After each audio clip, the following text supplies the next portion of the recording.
afraid. Emotions getting in your way. Afraid. But why you let me fall in love if you're afraid to commit? And don't call me in the middle of the night and say that you're not able to be loved. That's not right. No, I don't wanna be that one. Still a million miles from you. So I'm gonna let you go. Oh boy, if you only knew. Not a day goes by without you on my mind. You couldn't go on together. You said nothing lasts forever. Though you can't deny, hold it all inside. No, you can trust me, just close your eyes, knowing that I'm around. I'll be around, yeah. You're not scared of love, just scared of love. Alright, alright, enough. Just tell me if you want my love or not, or not. 'Cause I don't wanna be that one. Still a million miles from you, yeah. So I'm gonna let you go. Oh boy, if you only knew.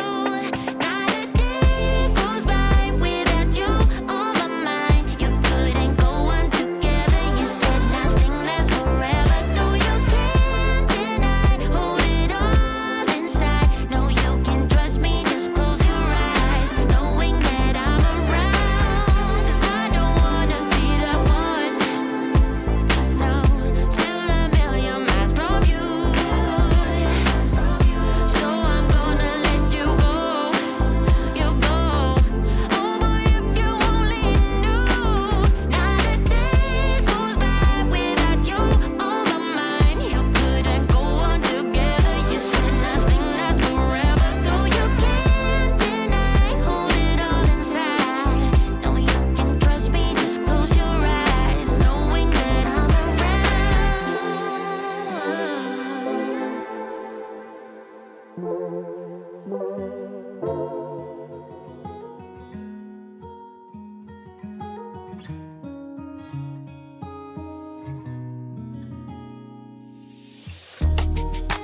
Tell him I need my money right now.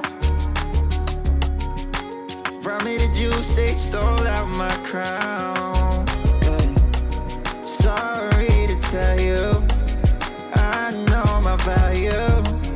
I'm gonna recoup, yeah. But don't waste my energy, my energy. I don't got much, don't be wasting energy. I keep it tight, don't let nobody get close to me. My heart is right, don't question my integrity. No, I thought we would be just fine, and I thought your heart was like mine. But let me find out, you've been going around throwing shots, running plots. Come on, man, tryna block my blessings, but no need for comparisons. What's from me won't be from me. Yeah, I'ma go through just to grow through. But pay me what you owe me for, I make what you've been saying about me true, true. Tell him I need my money right now. Promise you they stole out my crown. Yeah. Sorry to tell you, I know my value. I'm gonna recoup, yeah.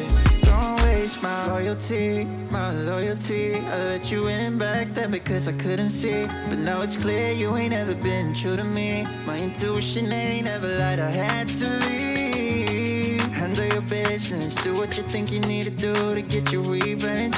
But you won't break me, God as my witness. Past the point of no return, I'm on a mission. Tryna block my blessings, but no need for comparisons. What's from me won't be from me. Yeah, I'ma go through just to grow through. But pay me what you owe me for, I make what you've been saying about me true. True. Tell him I need my money right now. Remind me that you stay stole out my crown. Sorry to tell you, I know my value. I'm gonna recoup it. Don't waste my.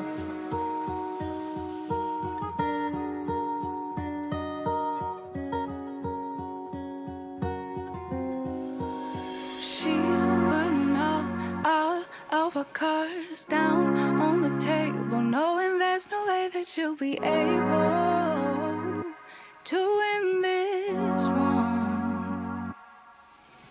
But she's somebody else in the making. First, she just gotta stop all the faking, and she'll be there.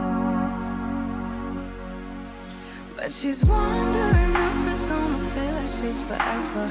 Wondering if it's gonna feel like this whenever she leaves her safe space. She leaves her safe space. Wondering if it is forever, or is there some place that will make her feel better? Make her feel better. Then that's where she'll go.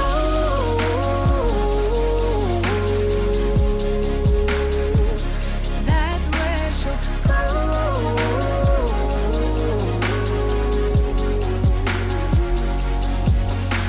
Somebody say, don't be afraid of loving yourself, 'cause that is all you got in the end. You got in the end. But she's wondering if it's gonna feel like she's forever. Wondering if it's gonna feel like this whenever she leaves her safe space. She leaves her safe space. Wondering if it is forever, or is there some place that will make her feel better? Make her feel better. Then that's where she'll go.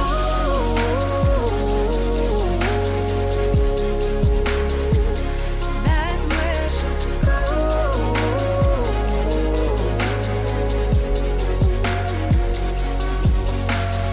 Talking to myself 'cause I don't know what I want. Yeah, I'm here talking to myself like someone's gonna respond. I'm getting tired of myself 'cause I don't know what I want. But I'm not out here on my own. Wondering if it is forever, or is there some place that'll make her feel better? Make her feel better. And that's where she'll go.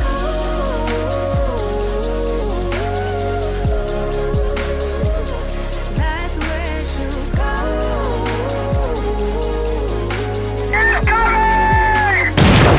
That's where she'll go. That's where she'll go. Yeah, that's where she'll go. That's where she'll go. Talking to myself 'cause I don't know what I want. Yeah, I'm here talking to myself like someone's gonna respond.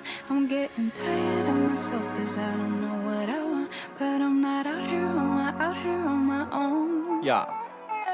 I want a house in the hills I pay big bills for. I ain't got in pocket. I wanna empty out my wallet. I wanna stop motion, stand still. Wallace and Gromit. I wanna talk more endlessly. I wanna neurotically vomit. I want more dollars from my mama. I want a palace in Prada. I want a Gucci bag where I can store my sorrows and hardships. I wanna gold plate my finance. I want endless tomorrows. I want a lot more than I got right now. But that's the problem.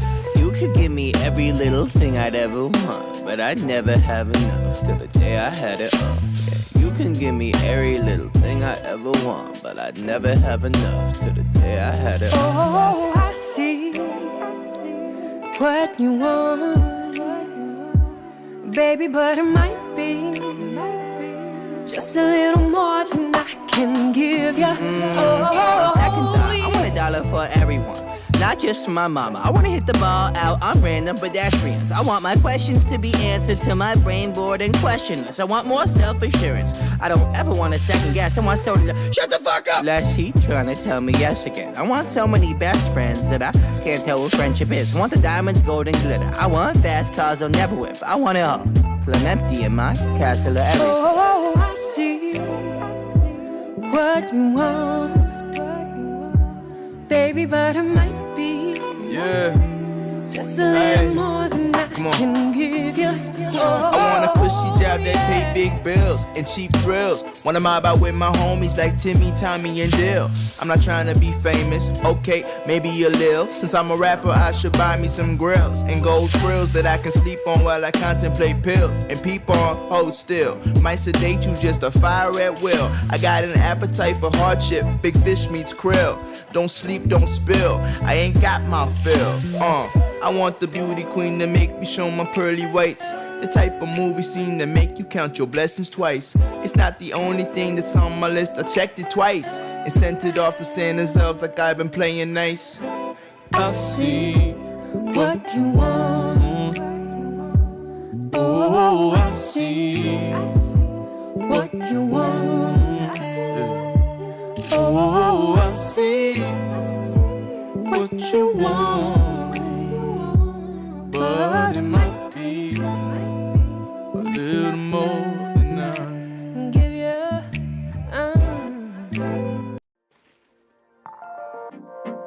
You broke my heart. Broke my A heart million times. a million times. Can't count the times. Can't count the times. I made you cry. Oh, we're such a mess. We're such a now. mess. And we're burning out. And we're burning out. I get so sad.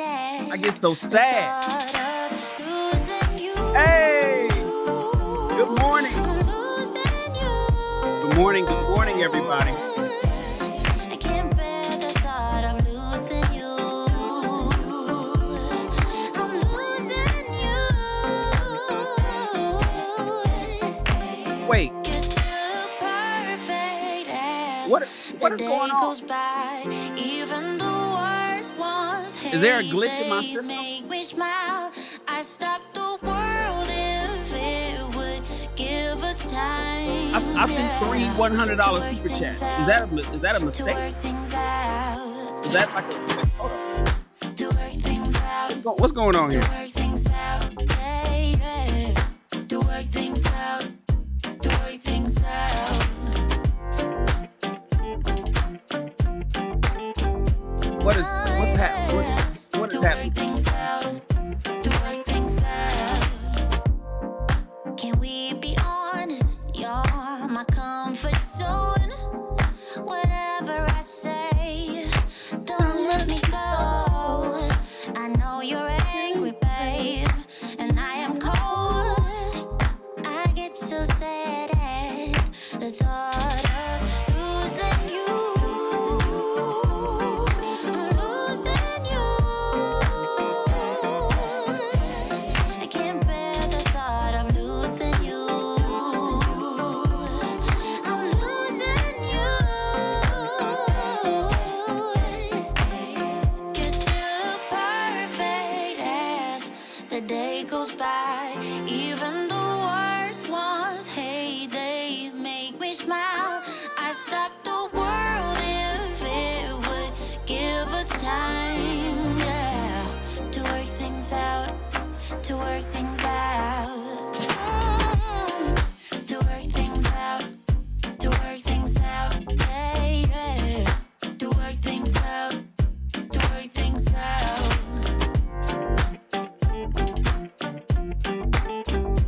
Oh, yeah. To work things out, to work things out. To work things out, to work things out. To work things out.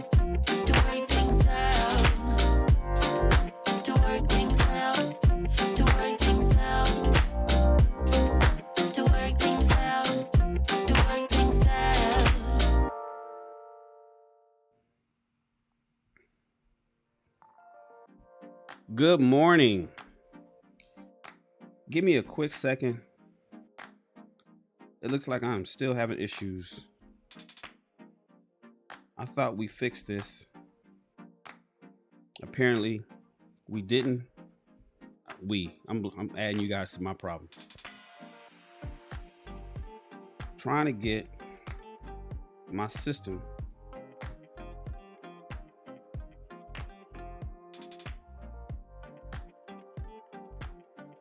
all right, I'm gonna do that. Good morning, everybody. Good morning. Welcome to another chapter of Rich People Read, where we read a book a month to instruct you in the ways of the successful through the power of reading. You know, I had to do a double check just now. I got a lot of light coming in here. Why is it so bright? Oh well, we fine. RCC. I thought my system was tripped. Look, it's a lot of stuff going on in YouTube today. I mean, this past few days. I want to give a shout out to the Nupe network that's having some technical difficulties. That's what I'm gonna call it. It had some trolls come in and some haters come in.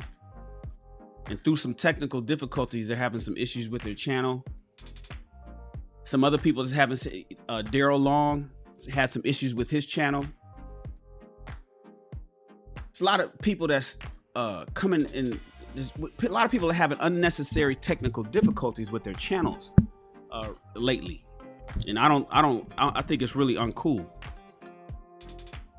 I noticed that when I did the, you know what, I may do a quick show after this about this. Last week there was, when I did Ask a Black Man Anything, somebody tried to come up and I noticed on the side, and if I wasn't in charge of bringing people in, if I would have had like somebody that maybe not used to YouTube or used to trolls, it was some gay porn. It was some gay porn that was trying to come up on my show. And if I would have hit the button to allow them to come up on the show, it would have shown and the channel would have got shut down the same way that the Nupe network did. There's a lot of people out here that's hating.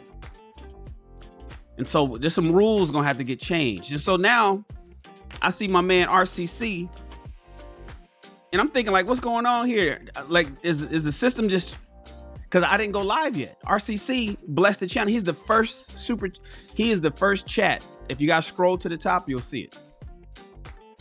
RCC blessed the channel with $100 super chat 3 times, you guys. That's for the first one. That's for the second one. And that's for the third. And I don't know why RCC did that. My man, he's blessing the channel. All he says is, it's for the Moynihan Report. It's for the Moynihan Report, Shan. I'm gonna go so far as to say that RCC 72 Detroit, let me throw him up on the screen, is saying, thank you for making this available for us, because otherwise people would not have read this report. RCC 72, whose name is right there in the scrolling ticker, is saying, yo, man, I appreciate you, because otherwise thousands of people would not have read this. Certainly hundreds. Over time, thousands of people would not have read it. They wouldn't even heard of the report. A lot of you guys in the show right now has never even heard of the Moynihan Report. You haven't even heard of it until you're like, what is the what? How do you, what is that? And now when you read it, you're like, whoa. A report that was written 56 years ago in 1965, December 1965, on the state of the Black family in America, and what he's come based on the report. It says it's called the Negro Family, the case for the national action of Black people in America. It was a 1965 report on Black poverty in the United States, written by Daniel Patrick Moynihan, who was an American sociologist serving as an assistant secretary of labor under President Lyndon B. Johnson. We're reading that report. Today we are reading what chapter we on, you guys? Today we are on chapter 3. Hold on, I got it up. Let me pull it up.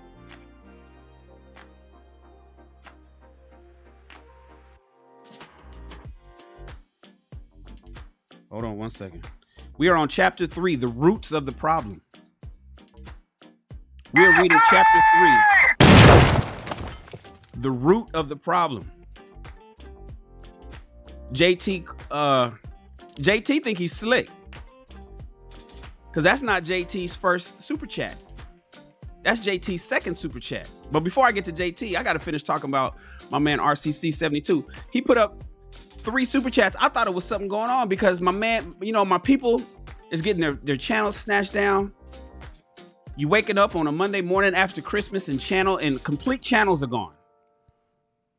And the thing is this, he hit it. So he breaking it down per chat. He said, look, Shan, here's 100 for the introduction.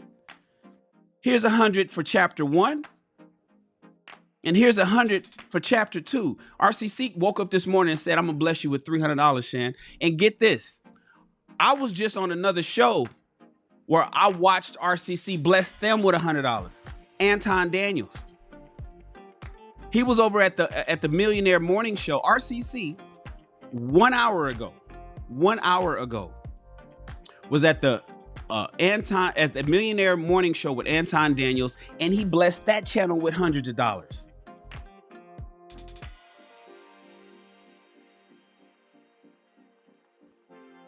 I mean, do I need to say this every time you guys see people that these are the kind of people that you want to get? Now, mind you, he's my peer. Sorry, millennials, but he belongs to Generation X.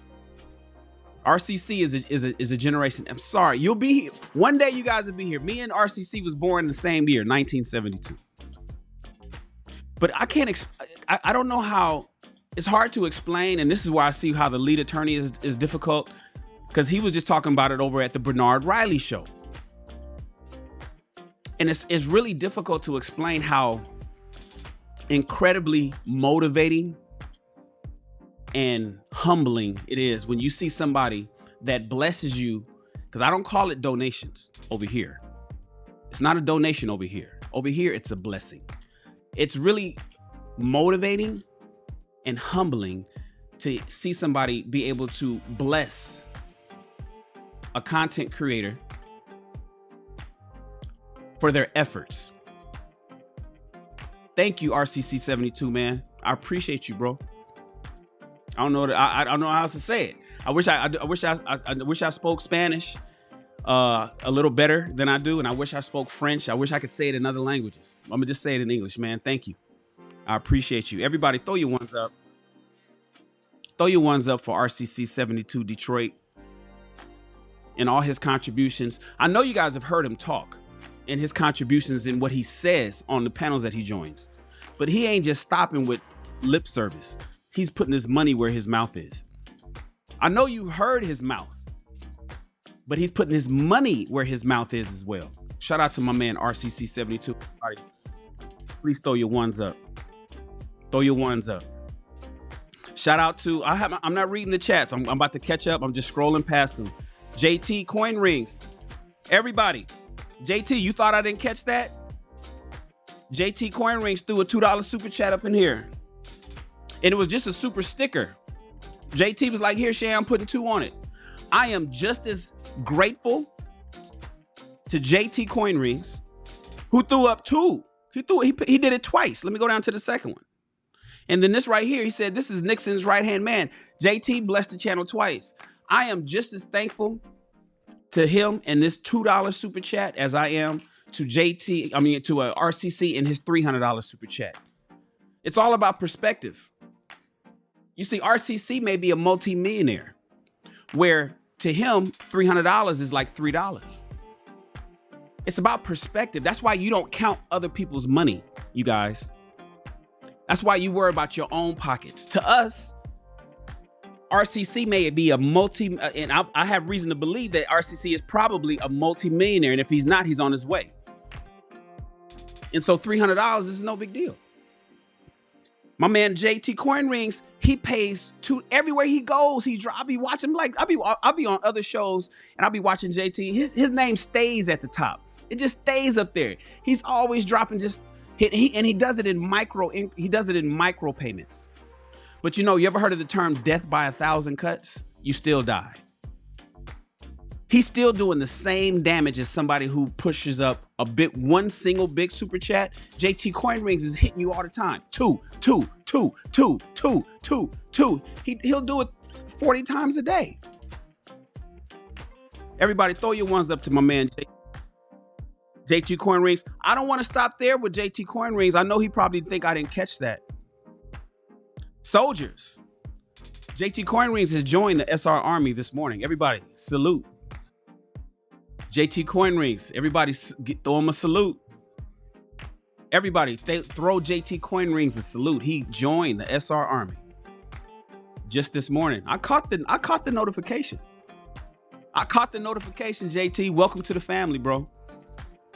Welcome to the family. I appreciate you, man. Now let me scroll past everybody and get down to all I see is the salutes. That's right. Ones and salutes. Welcome to the family. I appreciate you. Man, what a wonderful fucking way to start the week off. I got people here ready to read. We got 23 people in here. We don't have that many people there. We speak like 8 people before I even get to when I start the monologue. There's 23 people here. We getting ready to read the Moynihan Report. Chapter 3, it's an easy report. If you read this all by yourself, you'd read the entire thing in 15 minutes. All 5 chapters in 15 minutes. We're reading them chapter by chapter per day. Last week, we read the introduction. Wednesday, we read on Monday. And then on Wednesday, we read chapter 1. And on Friday, we read chapter 2. We're going to read chapter 3 today. Friday, we talked about the Black family, the state of the Black family. Today, we're going to read the roots of the problem of 1965. And I want you guys to imagine and juxtapose, let me use, compare and contrast 1965 to how things are today. Are the problems still persistent in the Black family today? What a great way to start the week off, man. We're reading. This week, tonight, we're watching a movie. We're watching Good Will Hunting. All soldiers tonight. All soldiers, all levels. Tonight at 8 o'clock Pacific Standard Time, we're watching right here on my channel, Good Will Hunting, the movie. We watch movies that edify and teach us something. Tonight we're watching Good Will. If you've never heard, it is one of Ben Affleck's and Matt Damon's first movies. They wrote, Matt Damon and Ben Affleck, they wrote Good Will Hunting. It was kind of like their breakthrough in Hollywood. Amazing movie with the late, great, may he rest in peace. Oh my God, I can't think of his name. I'm having a brain fart. You guys help me out. Put it in the chat. Robin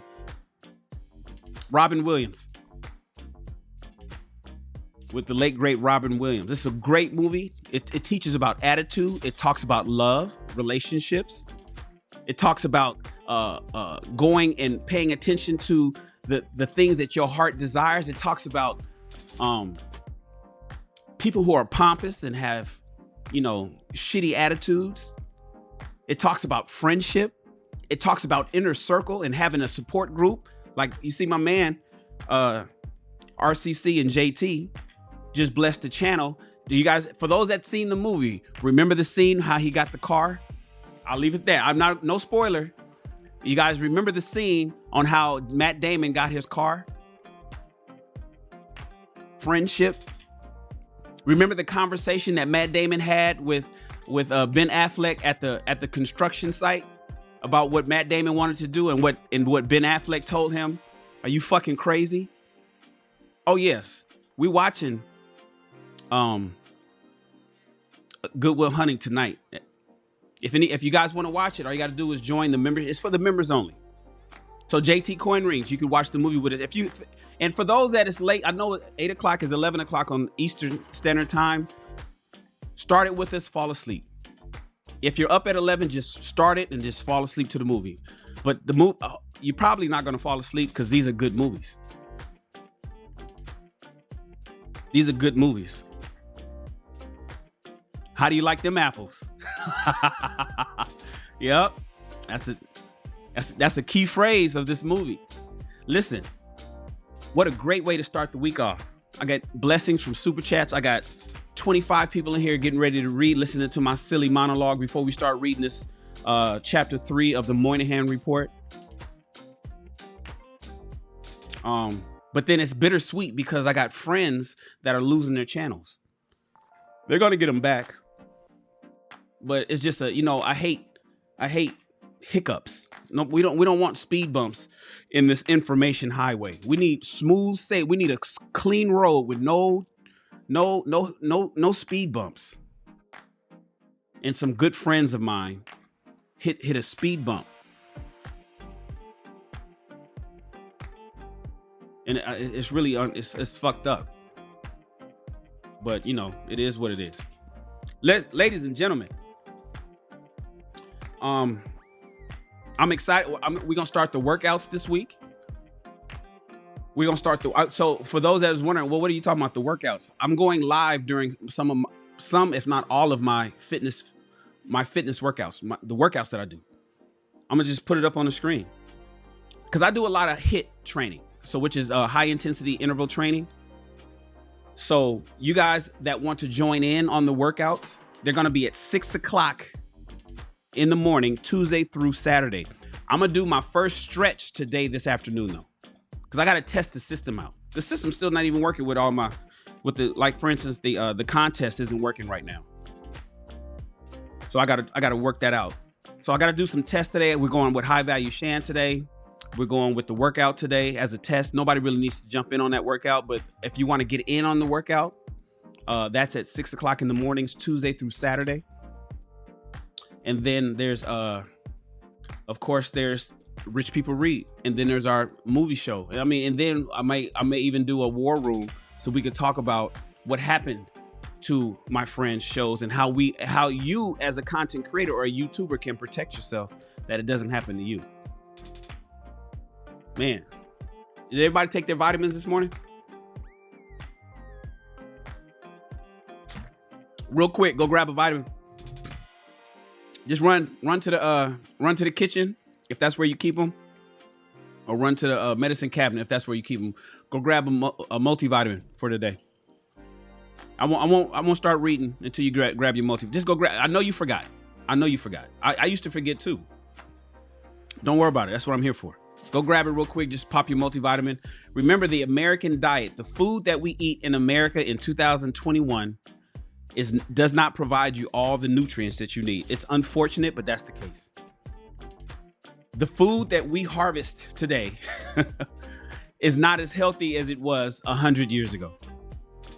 So we have to take supplements to make up for most of the minerals that the human body is supposed to have.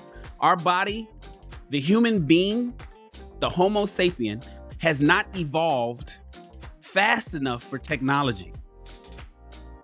Our body has not evolved fast enough to handle processed foods and the shit that we eat in these fast food drive-thrus.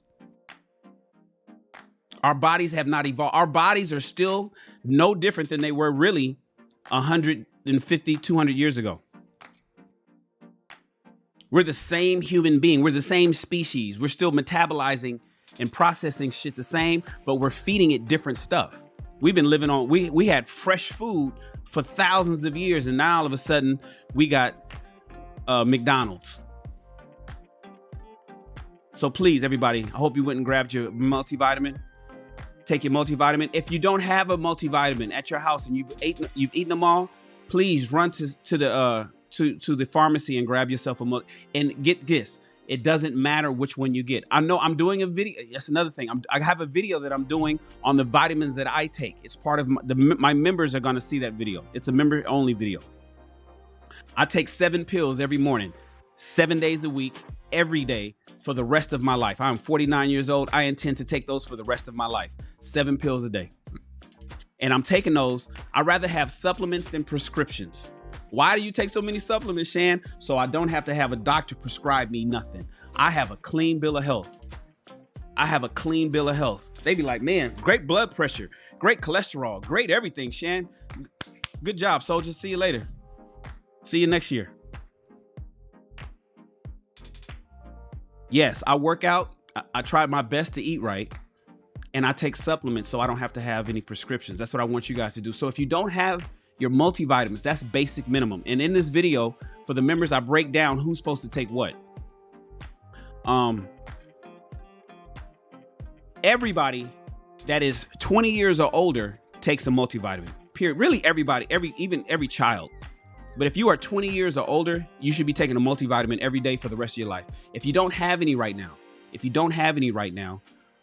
go to the pharmacy and grab some. And if you're lazy, run to Amazon. It doesn't matter what brand multivitamin you take. Get Centrum. Get one a day. That's fine. Doesn't matter what you take. Everybody should have a multivitamin. Throw one in your shopping cart on your Amazon Prime account. All right.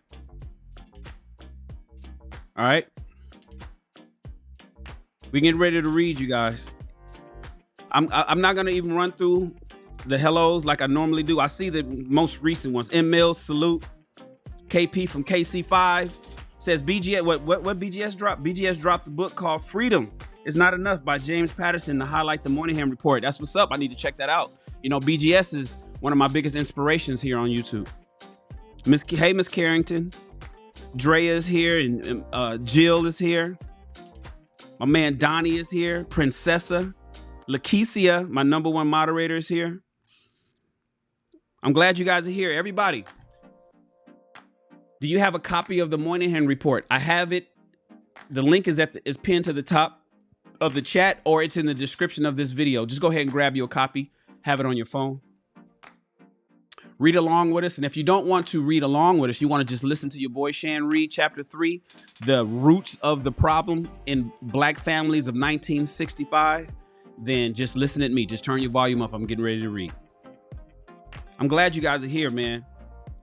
I'm super excited. I am super excited. I sat there and watched RCC drop hundreds of dollars at another channel just an hour ago. He comes over here, he drops 300 back to back. Pow, pow, pow. Shan, 100, and put that on it. How motivating that is. How motivating that is. Because as an entrepreneur, a lot of times I'll be thinking like, how am I gonna do my payroll this week? You know, because for those that don't know, I'm in the fashion business by way of film. I'm a film producer. Film producing is my forte, but I'm in the fashion as well. I'm a fashion designer, I'm a creative director, and I'm a fashion merchandiser. And I have 7 brands, and my office is downtown.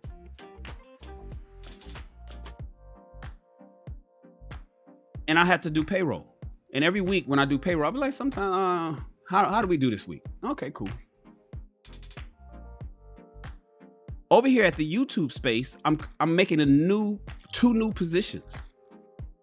I'm creating 2 new job positions to hire our people to help me make this channel better. Sometimes you ever heard the term, you rob Peter to pay Paul? See, my fashion business pays for most of my channel stuff. I take money from over here, from this business to pay for that business. So now that I'm over here at YouTube, you know, got to upgrade this and you got to buy new fancy that and shit. Get the good lens, set up the studio, rebuild, lights are on there, new lights are on their way, shit like that, right? And then you want to hire somebody so you can bring a quality production and good information. And then you get super chats like from my man JT and from my man RCC 72 Detroit. His name is it's scrolling across the bottom. And it's like, you guys make it easier when you bless me like that. Man, I really don't know how to say thank you, but thank you so much. All right, guys. I know you're ready to read. I know you're ready to hear. The Moynihan Report. The Moynihan Report. It talked about the black families in 1965. It discussed black poverty specifically. It was written by Daniel Patrick Moynihan. He's a American sociologist, but he was also the Assistant Secretary of Labor. He also was the Assistant Secretary of Labor. He was a government official. And he wrote this report, and it's jarring. And he held no punches back. He was like, look, this is the plight of black people in America in 1965, 56 years ago. And he predicted some things that would happen if they didn't make some changes. Some of these changes we know didn't happen, and what he predicted came to pass. They came to pass. Listen, right now he's getting ready to talk about the roots of some of the problems in 1965. As I read this, I want you guys to think, damn, that sounds like today. I haven't read it. By the way, I have not read chapter 3. I have not read chapter 3 at all. I read the first paragraph last Friday to you guys. I have not revisited this. And prior to that, I never read any of it. So this is all going to be new to me as well. I'm glad you guys are here. I'm glad you guys are here. You guys ready? All right. Everybody took their vitamins. We're good to go on that. We gave our shout outs to RCC 72 Detroit for his $300 super chat blessing. We gave our shout out to JT Coin Rings for his super chat blessing and for joining the SR Army. Princessa Ace is probably working. You know, Ace is a truck driver, so he may have downtime. You know, so sometimes he has time, you know, depending on deliveries. Mind you, he was Christmas. We just finished Christmas. So maybe he's prepping for, I have no idea. But he's a truck driver. He's an entrepreneur. He's building he teaches other people how to drive trucks and how to start a trucking company themselves. I'm not sure how big his fleet is, but he's a driver. And so he may be out there on the road right now. And maybe he doesn't even have any internet wherever he's at. But, you know, Ace is our guy. Ace is our guy. Oh, she said Incel Ace. Yeah, he changes his name every 2 weeks. I think he's on Incel Ace now. He started off with Ace Senior, then went to Ace, and now he's Incel Ace. All right, guys, let's go ahead and read. Let's switch over to our reading page. I hope I'm loud and clear. I hope my voice is clear. I hope the audio levels are sufficient for each and every one of you guys. Listen, sit back and listen to your boy Shan read this to you and be like, wow. I already know. I don't know what it's going to say, but I already know it's going to be wow. Okay. And then I want you to compare and contrast to what was happening 56 years ago to today. All right. Here we go. It is the Negro Family, the case for national action, also known as the Moynihan Report, written in 1965. We are on chapter 3, the roots of the problem. Yes, that's right. Everybody, please subscribe to the channel and hit the like button. The like button is really important. Subscribing is really important. Just please, if you don't subscribe to my channel, I'm not sure why you don't, because you have unlimited subscriptions. You can subscribe to as many channels as possible. I don't get notified. I don't even know who subscribed unless you're chatting. Like, I know that you have to be a subscriber to chat, but YouTube doesn't say, yo, this person is subscribed to your channel. It doesn't do that. So I don't really know who subscribes and doesn't subscribe. My system does when I'm live. It like throws up like the thank you. Outside of that, I don't know who subscribes. So you have unlimited subscriptions. Please subscribe to the channel. You know, I have under a week to get about 1,900 more subscriptions because my goal is 5,000 by the first of the year. So if you guys can help me by sharing this video on your Facebook page, it's easy. Just hit the share Facebook, share it to your timeline, and done. Right. And then please subscribe. And then, of course, please like this video. Please. We got 26 people in here and 23 likes. And I know everybody that's here didn't start with us. So you got unlimited likes. It's nothing for you to hit the like. And if you don't see the like button, it's because you see the chat. Hit the little X on the chat off your phone and then hit the thumbs up on the like and then hit live chat. It'll bring the chat back up. Cool. Oh, somebody, whoever that was, I got 24 likes now. So whoever hit the thumbs up, thank you so much. I appreciate that. Chapter 3, the roots of the problem. Slavery. This is what they wrote in 1965. The problem, because we talked about the problem in the Black family last Friday. You could read that now we're talking about the root of the problem, slavery. The most perplexing question about American slavery, which has never been altogether explained, and which indeed most Americans hardly know exists, has been stated by Nathan Glazer as follows. Quote, why was American slavery the most awful the world has ever known? Why was American slavery? American. Remember, he's emphasizing American slavery was the most awful the world has ever known. The only thing that can be said with certainty is that this is true. It was American slavery. The worst. American slavery was profoundly different from, and in its lasting effects on individuals and their children, indescribably worse than any recorded servitude, ancient or modern. American slavery was profoundly different from, and in its lasting effects on individual people and their children, indescribably worse than any recorded servitude in the history of man. The peculiar nature of American slavery was noted by Alexis de Tocqueville and others, but it was not until 1948 that Frank Tannenbaum, a South American specialist, pointed to the striking difference between Brazilian and American slavery. The feudal Catholic society of Brazil had a legal and religious tradition which accorded the slave a place as a human being in the hierarchy of the society. A luckless, miserable place to be, sure, but a place withal. In contrast, there was nothing in the tradition of English law or Protestant theology which could accommodate to the fact of human bondage. The slaves were therefore reduced to the status of chattel, often, no doubt, well cared for, even privileged chattel, but chattels nonetheless. Glazer, also focusing on Brazil and United States comparison, continues. He says, and I quote, over in Brazil, right?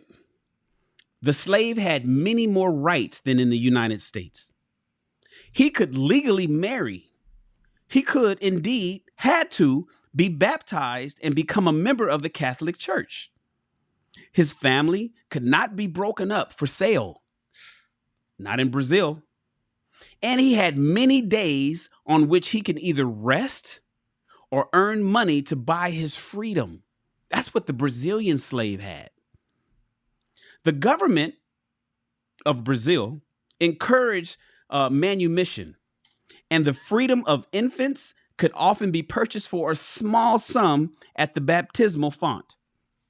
In short, the Brazilian slave knew he was a man, and that he differed in degree, not in kind, from his master. However, listen up, ladies and gentlemen. In the United States, the slave was totally removed from the protection of organized society. Compare the elaborate provisions for the protection of slaves in the Bible. Even compare American slaves to slaves in the Bible. His existence as a human being was given no recognition by any religious or secular agency. He was totally ignorant of and completely cut off from his past. And he was offered absolutely no hope for the future, the American slave. His children could be sold. His marriage wasn't even recognized. His wife could be violated or sold. There was something comic about calling the woman with whom the master permitted him to live a quote unquote wife. They laughed at a slave calling his woman a wife. It was like, if you want to call her that, I guess. That's how the white people in America treated their slaves. And he can also be subject without redress to frightful barbarities. There were presumably as many sadists among slave owners, men and women, as there are in other groups. The slave could not, by law, be taught to read or write. He could not practice any religion without the permission of his master, and could never meet with his fellows for religious or any other purpose, except in the presence of a white person.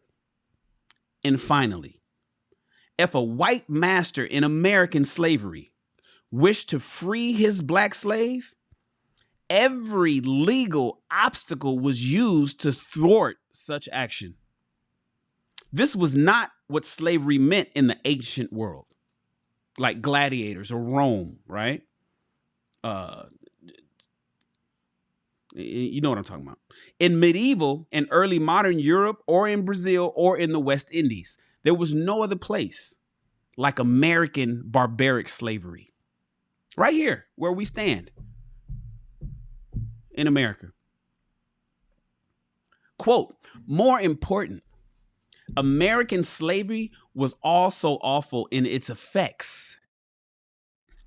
If we compared the present situation of the American black person with that of, let's say, Brazilian black people who were slaves 20 years longer than the American slave, we begin to suspect that the differences are the results of a very different patterns of the actual slavery itself. Today, the Brazilian black person are Brazilians. Though most are poor and do the hard and dirty work of the country as black people do in the United States, they are not cut off from society. They reach into its highest strata, merging there in smaller and smaller numbers, it is true, but with complete acceptance with other Brazilians of all kinds, not just black, but all type of Brazilians. The relation between black people and whites in Brazil show nothing of mass irrationality that prevails in America. Stanley M. Elkins, drawing on the aberrant behavior of the prisoners in the Nazi concentration camps. He decided to go there, you guys. Remember, I never read this before. He decided to go there. Right? My man, Uncle Stu on the block. Everybody throw your ones up. You guys is already on it. Y'all already throwing the ones up. Uncle Stu is in the house. He says, salute, salute. Check your email when you get a chance. Yes, sir. Yes, sir. Will do. I will check my email. I will check my email, boss. Thank you for the blessing, Uncle Stu. I appreciate you. Good morning and happy week. Everybody throw your ones up. Uncle Stu blessing the channel with a unnecessary but needed $5 super chat. Unnecessary but needed $5 super chat. Thank you so much, man. Uncle Stu, you see what RCC and JT Corn Rings did? JT joined the army. He's a soldier just like you. He's a soldier just like RCC, and RCC blessed the channel. He's a sponsor, $300. That's how we starting weeks off right after Christmas. Man. Anyways, he went there, you guys. Stanley M. Elkins, drawing on the aberrant behavior of the prisoners in Nazi-trained concentration camps, drew an elaborate parallel between the two institutions. This thesis had been summarized as follows by Thomas Pettigrew. Both were closed systems. We're talking about the American black slavery and concentration camps of the Nazis.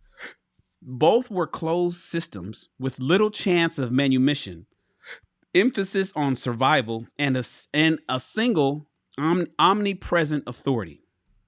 The profound personality change created by Nazi internment, as independently reported by a number of psychologists and psychiatrists who survived, was toward childless and total acceptance of the SS guards as father figures. You know who the SS guards were, right? Those are the guards of the concentration camps in those Nazi concentration camps. Those were the guards themselves. A syndrome strikingly similar to the Sambo caricature.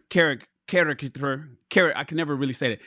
Caricature of the Southern slave.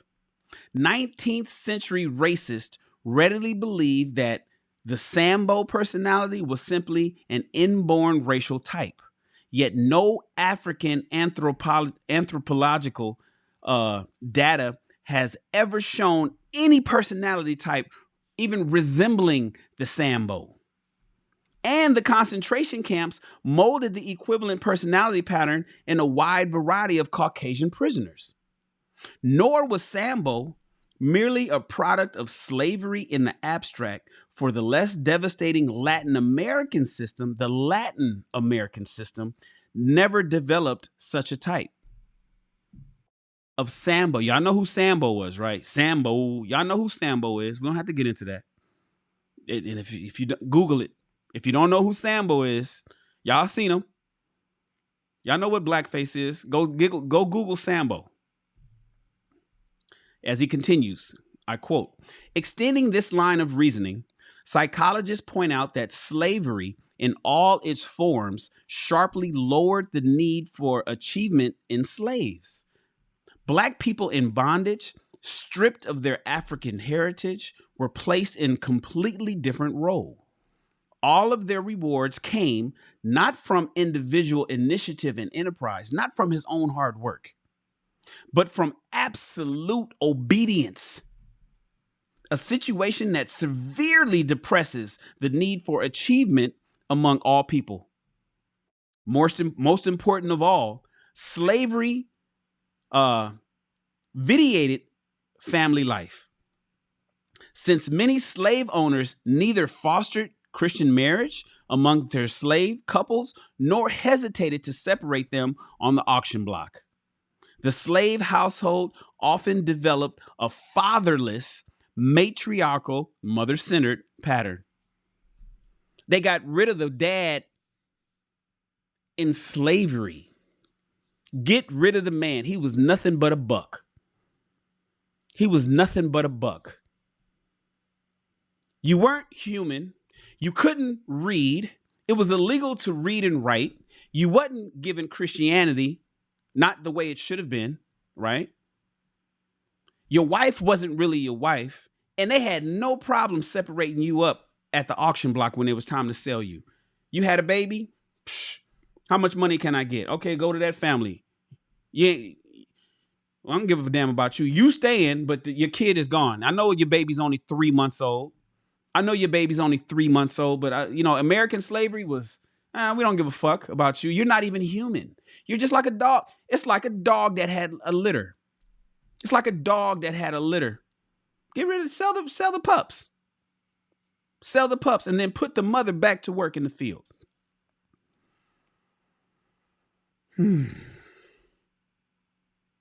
We're talking about the roots of the problem. Next is the reconstruction. With the emancipation of slaves, right? This is after Abraham Lincoln and the Emancipation Proclamation, where slaves were freed. They were given liberty. No. I'm sorry. They were given freedom, but they weren't given liberty. They were given freedom, but they weren't given liberty. With the emancipation of the slaves in the Negro American family, the Black American family began to form in the United States on a widespread scale. But it did so in an atmosphere markedly different from that which had produced the white American family. The Black American family began to form after slaves were freed, but it was formed under a different system than the white families were formed. The Black people was given liberty. I'm sorry, I had that backwards. They were given liberty, but not equality. I was like, I thought they were given liberty. Yeah. Black people were given liberty, but not equality. Through freedom, Black people were given liberty, but they were not given equality. Life remained hazardous and marginal. Of the greatest importance, the Black male, particularly the Black male in the South, became an object of intense hostility, an attitude unquestionably based in some measure of fear. When Jim Crow made its appearance towards the end of the 19th century, it may be speculated that it was the Black male who was the most humiliated thereby. The male was more likely to use public facilities, which rapidly became segregated once the process began, the Jim Crow process. And just as important, segregation and the submissiveness it exacts is surely more destructive to the man than the female. I'll repeat. Jim Crow is surely more destructive to the Black man than to the Black woman personality. Keeping the Black in his place, quote fingers, in his place, can be translated as keeping Black men in his place. The female was no threat to anybody. The woman was no threat to anybody. So keeping the Negro in his place was translation for keeping the Black Negro, the male Negro in his place. When we said keep them niggas in their place, we was really saying keep them male niggas in their place. The women we ain't worried about. We don't care nothing about the women. The women is fine. The women, we got them under control. In fact, we gonna make a movement to bring them in, we gonna have the women hate the men too. We already don't like the Black man. Let's devise something to separate the Black woman from the Black man eventually. Unquestionably, these events worked against the emergence of a strong father figure. This is written in 1965. I love my sidebars, you guys. For those that's never read with me before, this is how we read over here. Nice and slow, and we get into context. Unquestionably, in 1965, Moynihan says in this 56-year-old report that these events worked against the emergence of a strong Black father figure. The very essence of the male animal, from the bantam rooster to the 4-star general, is to strut. Men are designed, ladies, I'm speaking to you. Men are designed to strut, shoulders back, chest out. From the essence of the male animal, from the bantam rooster to the 4-star general, to the bull, to the lion and his wonderful mane. We are meant to strut. Indeed, in the 19th century America, a particular type of exaggerated male boastfulness became almost a national style. Not for the Black male, though. Oh, no, not for Black men. Even though it became a national style for men to strut their stuff, to be proud and strong, happy that he's taking care of his family, covering his woman and his children. Oh, no, but not for them Black men. The sassy nigga oh, he was lynched. If you was a black man with some pride, with some confidence, if you was an assertive black man during Jim Crow, oh, you was lynched. You couldn't be no sassy nigga. You could be sassy white man, but you couldn't be no sassy nigga. In this situation, the black family made but little progress towards the middle class pattern of the present time.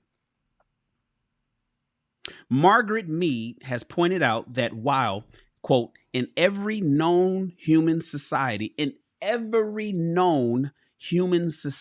on planet Earth, everywhere in the world, the young man learns that when he grows up, one of the things which he must do in order to be a full member of society is to provide food for some female and her young.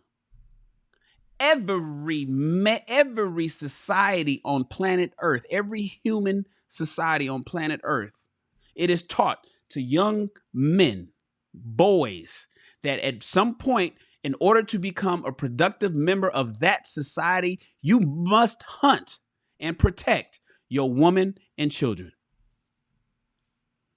This pattern is not immutable.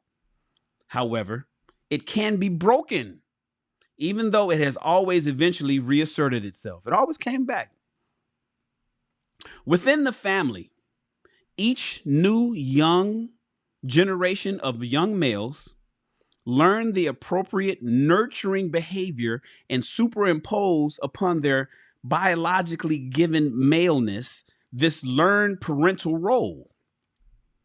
When the family breaks down, however, as it does under slavery, under certain forms of indentured labor and serfdom, in periods of extreme social unrest during wars and famines and revolutions and epidemics,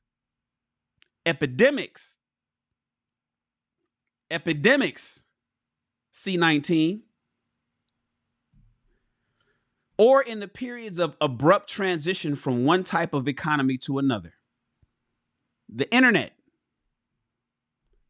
the digital age that just came abruptly in the last 20 years. The internet. This delicate line of transmission is broken.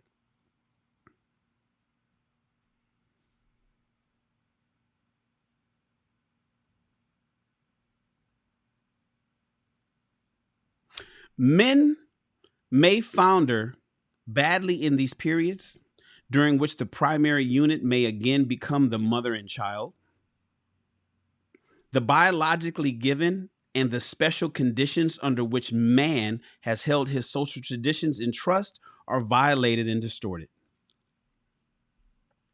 E. Franklin Frazier makes clear that at the time of the Emancipation Proclamation, the emancipation of the black women were already accustomed to playing the dominant role in family and marriage relationships, and that this role persisted in the decades of rural life that followed.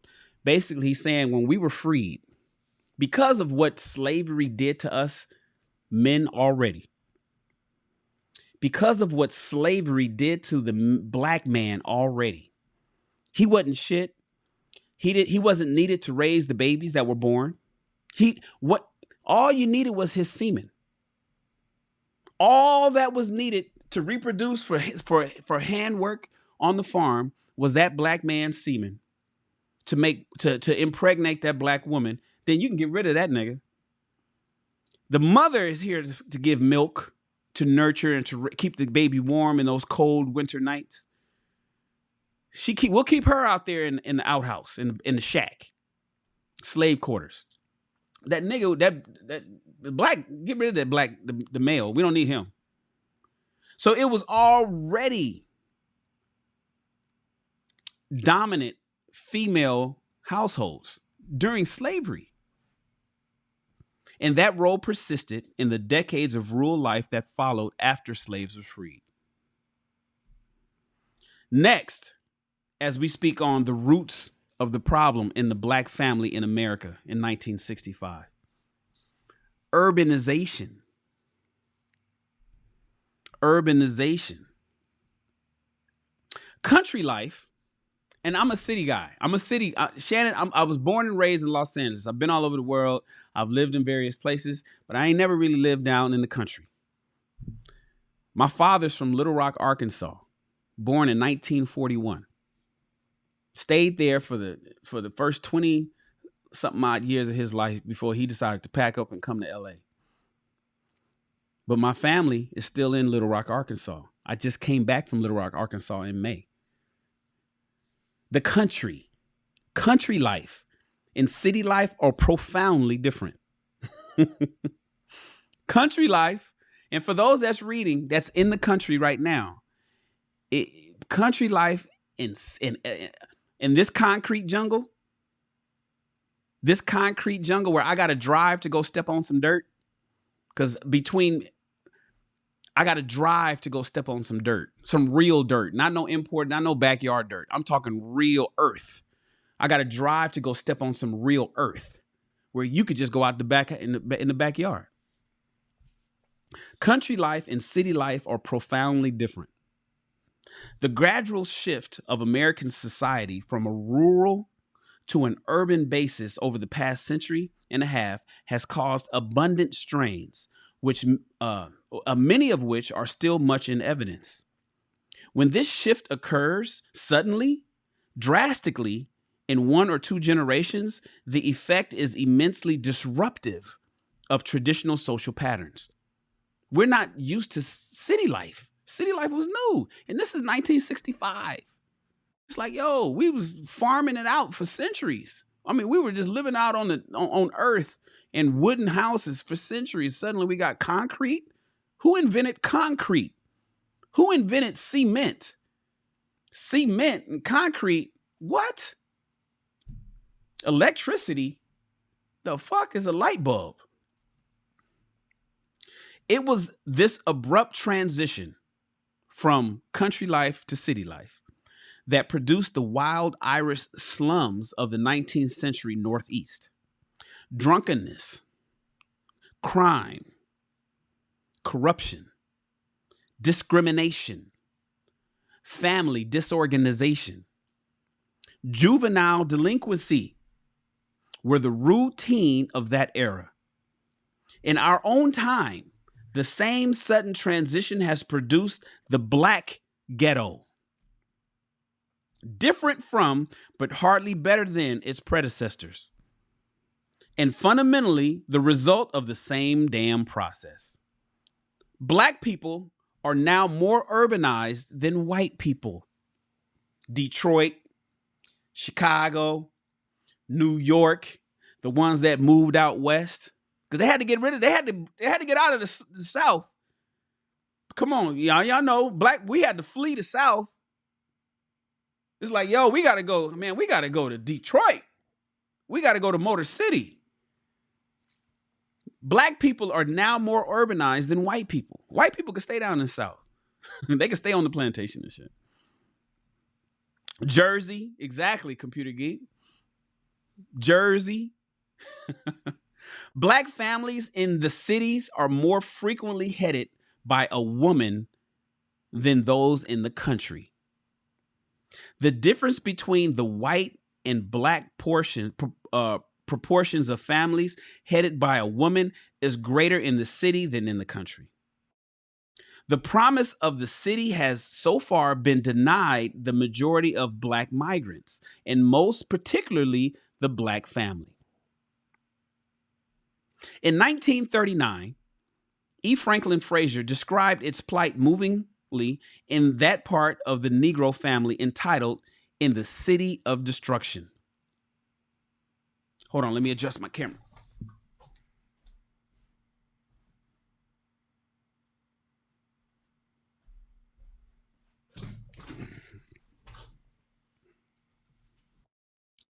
Quote, "The impact of hundreds of thousands of rural Southern black people upon Northern metropolitan communities presents a bewildering spectacle.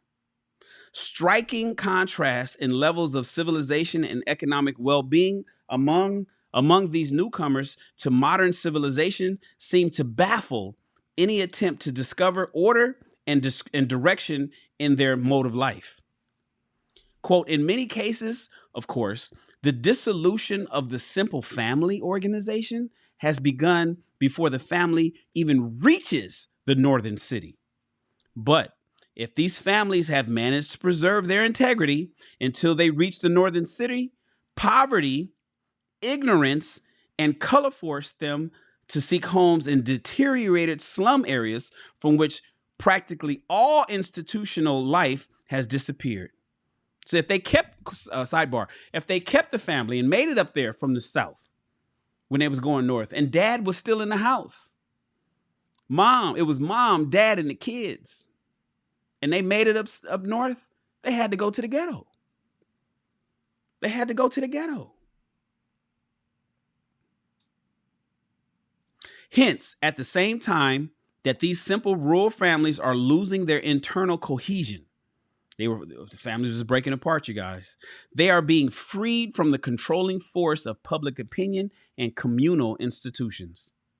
Family desertion among blacks in cities appears then to be one of the inevitable consequences of the impact of urban life on the simple family organization and folk culture, which black people has evolved in the rural South. The distribution of desertions in relation to the general economic and cultural organization of black communities that have grown up in our American cities shows in striking manner the influence of selective factors in the process of adjustment to the urban environment. Fraser concluded his classic study, The Black Family, with the prophecy that travail of civilization has not yet ended. Quote, first, it appears that the family which evolved within the isolated world of the black folk will become increasingly disorganized. Did that come true, you guys? Sidebar. Did they predict the future? Modern means of communication like telephone, FaceTime, text messaging, modern means of communication will break down the isolation of the world of the black folk. And as long as the bankrupt system of Southern agriculture exists, black families will continue to seek a living in the towns and cities of the country. They will crowd the ghetto areas of the southern cities or make their way to northern cities where their family life will become disrupted and their poverty will force them to depend upon welfare. You guys are you digesting the shit that they're saying 56 years ago? PPP loans, food stamps. If they make it to the cities, they're going to require handouts. Please help us. Give me an Obama phone. In every index of family pathology, divorce, separation, and desertion, women family head, children in broken homes and illegitimacy, the contrast between the urban and rural environments of black families is unmistakable. Harlem. That's right, Donnie Mac, Section 8. Harlem, into which black people began to move early in this century, is the center and symbol of the urban life of the black American. Harlem, New York, in which black people began to move to early in this century, is the center and the symbol of the urban life for the black American. Conditions in Harlem, New York are not worse. They are probably better than in most black ghettos in America. The social disorganization of Central Harlem, comprising 10 health areas, was thoroughly documented by the Harry Report, save for the illegitimacy rates. These have now been made available to the Labor Department by the New York City Department of Health. There could hardly be a more dramatic demonstration of the crumbling, the breaking of the family structure on the urban frontier. We're talking about the roots of the problem in Black families in 1965. And I hope you guys are trying to compare that to what we are experiencing today, which you can see with the observable eye. Another one is one of the roots of the problems, unemployment and poverty. Unemployment and poverty. The impact of unemployment on the Black family, and particularly on the Black man, is the least understood of all the developments that have contributed to the present crisis.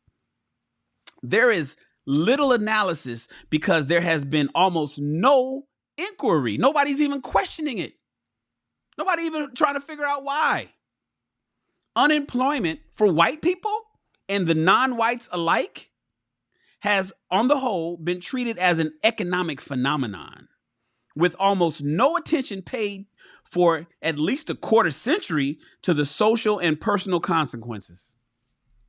In 1940, Edward White Bake described the effects of unemployment on family structure in terms of 6 stages of adjustment. 6.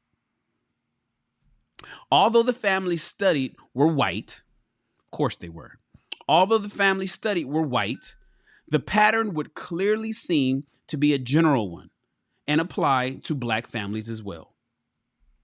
The first of 2 stages end with exhaustion of credit and the entry of the wife into the labor force. Sidebar. See, this is why BGS is pushing. This is why it's hard to argue. Like, people attempt to combat BGS and Edward Anderson and Kevin, but it's difficult. But really, if you remove emotion, see, a lot of times people want to use insults and shit. They use a lot of sign language. They get into these conversations, and most times when people start losing these conversations, it's not, oh, okay, I see what you mean. I didn't see it that way. They don't never say that shit. They always start, next thing you know, they start hurling insults and start dissing you and start talking shit. But if you were to enter into a lot of these conversations where there's nothing but statistical data and facts, it's very, it's jarring. It's shocking. And it's weird to hear a lot of stuff that's being said in 1965 that we can apply today. That's what's most mind-blowing for me. Let's continue. The first of 2 stages end with the exhaustion of credit and the entry of the woman, the Black woman, into the labor force. Go to work, woman. Get a job. You got to work now. The father is no longer the provider, and the elder children become resentful. Dad is no longer the provider. Mama is working, and the kids hate dad. The kids hate dad. They can't stand their daddy. Mama don't need him because mama's working now. The third stage is the critical one of commencing a new day-to-day existence. At this point, 2 women are in charge. Consider the fact that relief investigators or caseworkers are normally women. Consider the fact that in the investigator, you know, the woman that works for the county, the woman that works for the state, the person that works for the county, the person that works for the state, the social worker is normally women. At this point, 2 women are in charge. You got a social worker who's coming to check and shit, who's coming to the house to check on things. That's normally a woman. And the person that answers the door is normally a woman. Consider, this is written 56 years ago, y'all. Consider the fact that the relief investigators or the caseworkers are normally women and deal with the housewife. Already suffering a loss in prestige and authority in the family because of his failure to be the chief breadwinner. The male head of the house, of the family, feels deeply this obvious transfer of planning for the family's well-being to two women. One of them is an outsider. His role, the man's role, the male's role of the house, is reduced to that of an errand boy. And from the relief of his office. Are you guys paying attention? I hope you guys are paying attention. Share this video. Listen, you guys, just share the video. Don't argue with people. Just send them the report. And if they don't want to read it, tell them to come listen to Shan. If the family makes it through this stage, Bake finds that it's likely to survive. And the rest of the process is one of adjustment. The critical element of adjustment was not welfare payments, but work.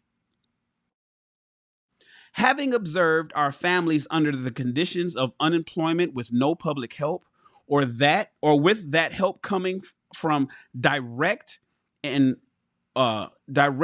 from work relief, we are convinced that after the exhaustion of self-produced resources, work relief is the only type of assistance which can restore the strained bonds of family relationship in a way which promises the continued functioning of that family in meeting the responsibilities imposed upon it by our American culture.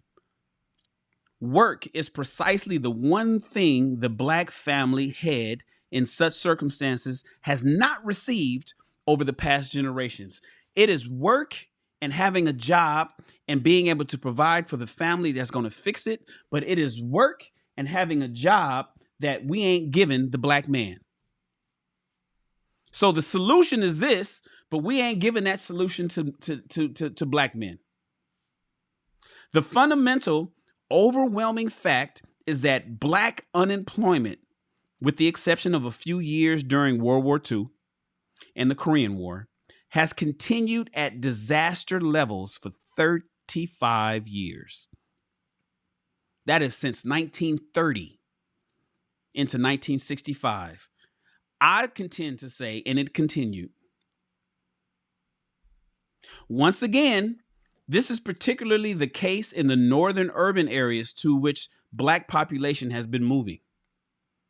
The 1930 census, taken in the spring before the Depression was in full swing, showed Black unemployment at 6.1%, as against 6.6% for whites. But taking out the South reversed the relationship. White, 7.4%, non-white became 11.5%. But I wonder if that non-white includes Hispanic and Asian communities as well. I don't know. By 1940, the 2-to-1 white Negro unemployment relationship that persists to this day had clearly emerged. Taking out the South again, whites were at 14.8% unemployment, while non-whites were at 29.7%, double unemployment rate. Since 1929, the Black worker has been tremendously affected by the movements of the business cycle of unemployment. He has been hit worse by declines than whites and proportionately helped more by recoveries. From 1951 to 1963, the level of the Black male unemployment was on a long run rising trend, while at the same time following the short run ups and downs of the business cycle. During the same period, the number of broken families in the Black world was also on a long run rise, with intermediate ups and downs. A glance at the chart, and I don't have the chart here. There was a chart in the original report, right? So just imagine this chart. A glance at the chart on page 22 of this report reveals that the series move in the same directions, up and down together with a long run rising trend. But that the peaks and the troughs are 1 year out of phase. Thus, unemployment peaks 1 year before broken families, and so on. By plotting these series in terms of deviation from trend and moving the unemployment curve 1 year ahead, we see the clear relation of the two otherwise seemingly unrelated series of events.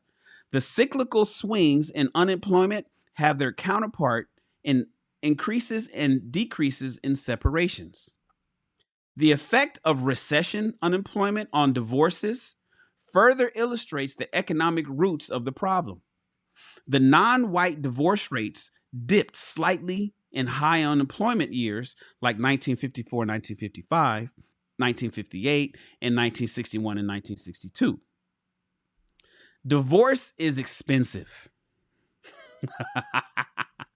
Listen, it's interesting to hear that from a guy who's been married, twice divorced.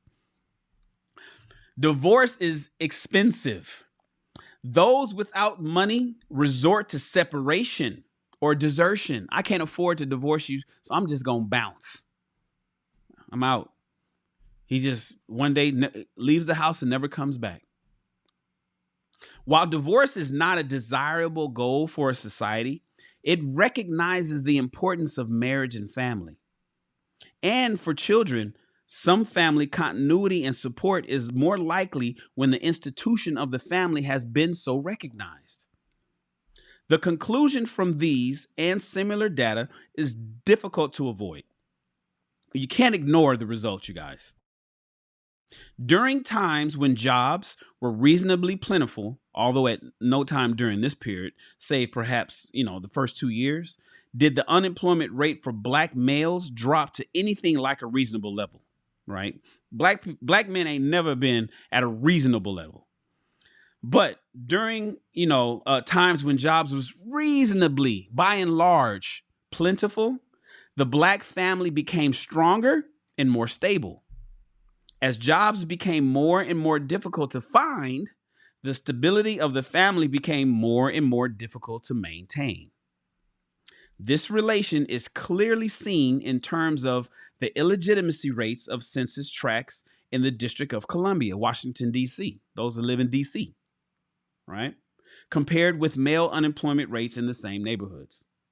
In 1963, a prosperous year, 29.2% of all black men in the labor force were unemployed at some time during that year. Damn. 30% of black men in 1963 was at one time or another unemployed that year. Almost half of these men were out of work for 15 weeks or more. That's over 3 months. The impact of poverty on the black family structure is no less obvious, although, again, it may not be widely acknowledged. There would seem to be an American tradition, agrarian in its origins, but reinforced by attitudes of urban immigrant groups to the effect that family morality and stability decline as income and social positions arise. Over the years, this may have provided some consolation to the poor people, but there's little evidence that this is true. On the contrary, higher family incomes, if you make more money, higher family incomes are unmistakably associated with greater family stability.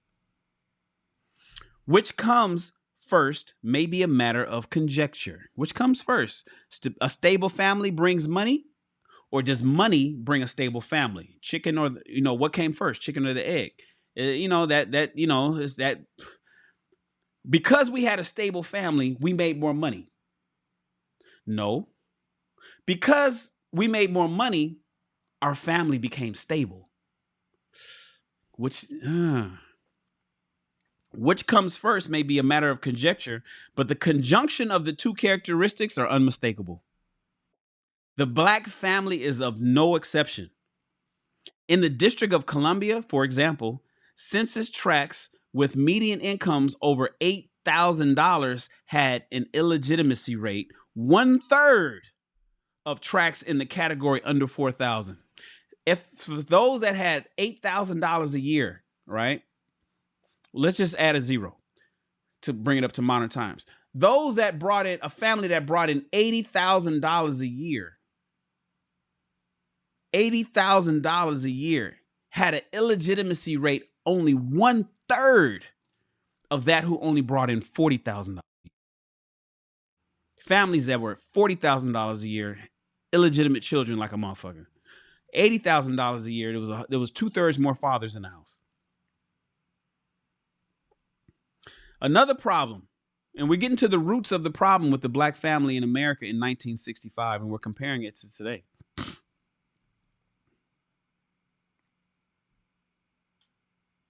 The wage system, wages, paycheck. Did everybody get their paycheck? The American wage system is conspicuous in the degree to which it provides high incomes for individuals, but it is rarely adjusted to ensure that family as well as individual needs are met.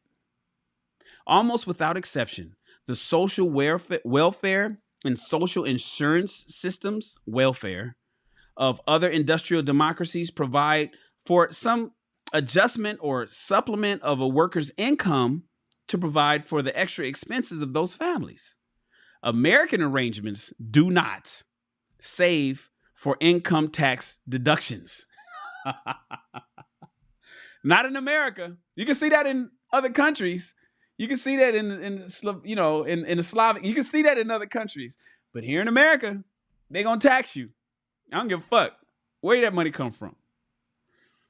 The federal minimum wage of $1.25 per hour provides a basic income for an individual. Mind you, guys, this is written in 1965. The federal minimum wage of $1.25 per hour provides a basic income for an individual, but an income well below the poverty line for a couple, much less a family with children. The 1965 economic report of the president revised the data on the numbers of persons living in poverty in the United States to take account of the varying needs of families of different sizes, rather than using a flat number of $3,000 income level. The resulting revision illustrated the significance of family size. Using these criteria, the number of poor families is smaller, but the number of larger families who are poor increases, and the number of children in poverty rises by more than 1/3, from 11 million to 4 million more, 15 million. This means that 1/4 of the nation's children live in families. This means that 1/4 of the nation's children live in families that are poor. 1/4 of the nation's children live in families that are poor. 1/3 of these children belong to families in which the father was not only present, but was employed all year long. In overall terms, median family income is lower for larger families than for smaller families. Families of 6 or more children have median incomes 24% below families with 3. It may be added that 47% of young men who fail the selective services, that's joining the Army, right? It may be added that 47% of young men who fail to be able to pass the test to join the Army come from families of 6 or more. Damn.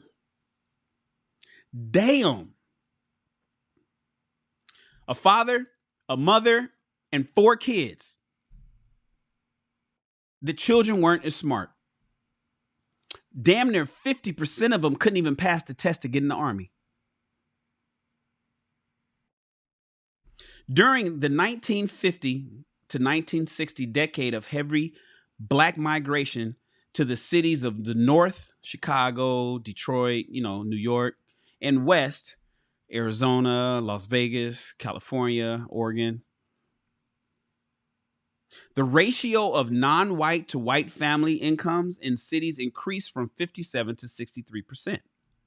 Corresponding declines in the ratio in rural, non-farm, and farm areas kept the national ratio virtually unchanged.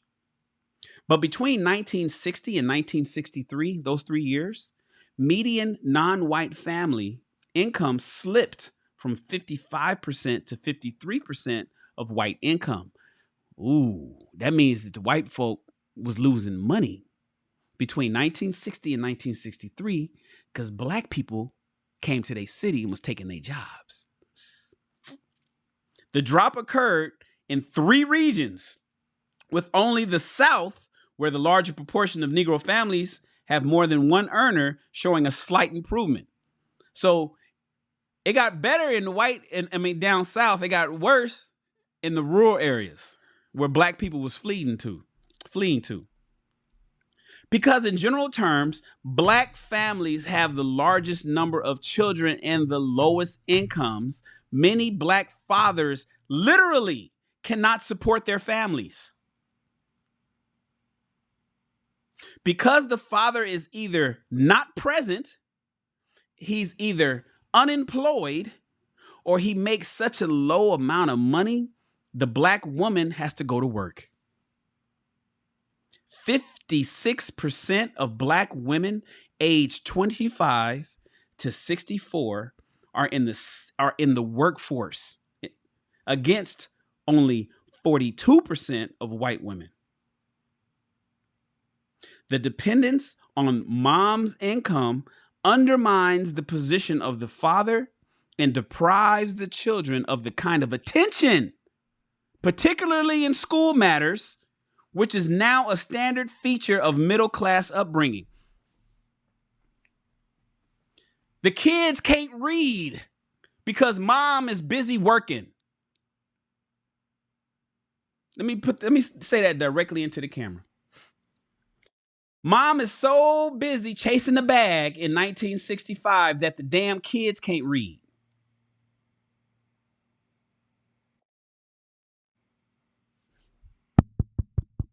Is this mic on? Can you guys hear me? I'm not sure if you guys can hear me. This dependence on mom's income undermines the position of the father and deprives the children of the kind of attention that they need, particularly in school matters, which is now a standard feature in middle-class upbringing. Mom is so busy working. Sidebar, you guys. Mom is so busy, got to do this paperwork and got to go to this job and got to fight traffic and shit, that the kids is being ignored. The babies are being ignored. And then they wonder why the kids is acting out.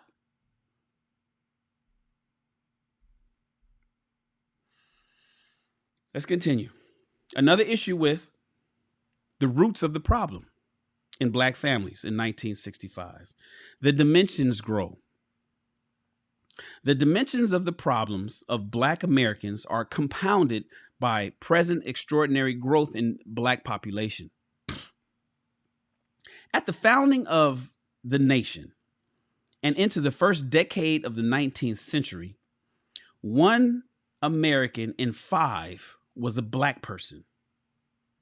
The proportions declined steadily until it was only 1 in 10 by 1920.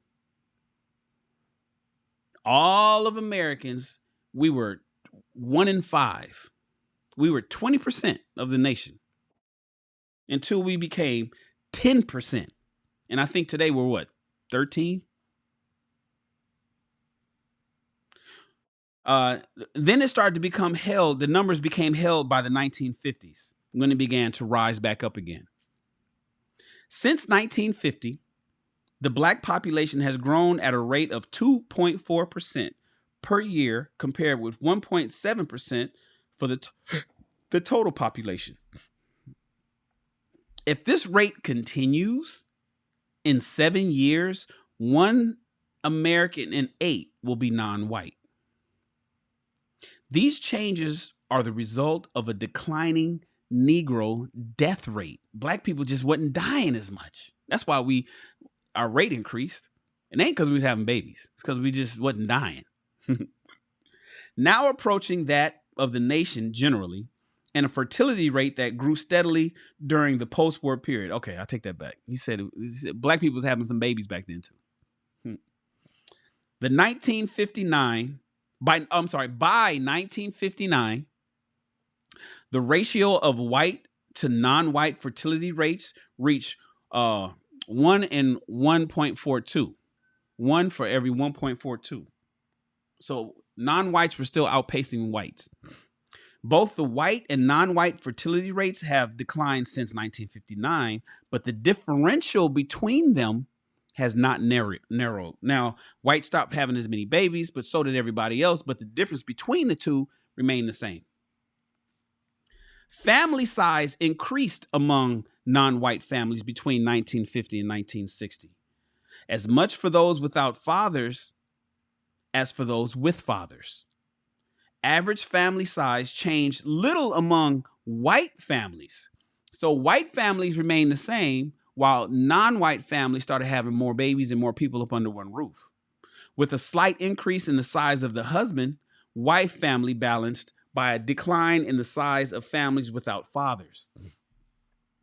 Black women not only have more children, but they have them earlier. Back in the day. Let me emphasize that. Back in the day, black women had more children and they had them younger. Thus, in 1960, there were 1,247 children ever born per 1,000 ever married. Non-white women 15 to 19 years of age, as against only 725 amongst the white people, a ratio of 1.7 to 1. The Negro fertility rate overall is 1.4 times that of the white people. But what might be called the generation rate is 1.7 times that of white. This population growth must inevitably lead to an unconcealable crisis in the Negro unemployment. The most conspicuous failure, the most obvious failure of the American social system in the past 10 years has been in its inadequacy in providing jobs for young black people. Thus, in January 1965, the same year this report came out, but this report was released in December of 1965. So he's saying, in January 1965, the unemployment rate for black teenagers stood at 29%. This problem will now become steadily more serious. During the rest of the 1960s, the non-white civilian population, 14 years of age and over, will increase by 20%, more than double the white rate. The non-white labor force will correspondingly increase 20% in the next 6 years, double the rate of increase in the non-white labor force of the past decade. Of course, naturally. As with the population as a whole, there is much evidence that children are being born most rapidly in the black families with the least financial resources. This is an ancient pattern. It's been happening forever. But because the needs of children are greater today, it is very possible that the education and opportunity gap between the offspring of these families and those of stable middle-class unions is not closing, but it is actually growing wider. The rich are getting richer, the poor are getting poorer, and the resources are still going to the richer folk and no resources going to the poor people. A cycle is at work. Too many children too early make it most difficult for the parents to finish school themselves, having kids and teenage pregnancy, basically. Teenage pregnancy, basically. Too many children too early make it most difficult for parents to finish school. In February of 1963, 38% of white girls who dropped out of school did so because of marriage or pregnancy, as against 49% of non-white girls. Damn near 50% of black girls who dropped out of school dropped out because they had kids. An Urban League study in New York reported that 44% of the girl dropouts left school because they were pregnant. Low education levels, in turn, produce low income levels. Can I read that again? Can I say it a little slower? Low education levels, in turn, produce low income levels, which deprive children of many opportunities. And so the cycle repeats itself. You don't make no money. You don't get educated and learn something. You ain't gonna make no money. And then you're gonna teach your children to be broke. They gonna grow up broke. That's all they know is broke. Mama was broke. I understand broke. I ate fucking fried bologna and slices of cheese for lunch. So all I know is broke. I don't even know what success looks like. Kids growing up don't even know what the fuck it looks like.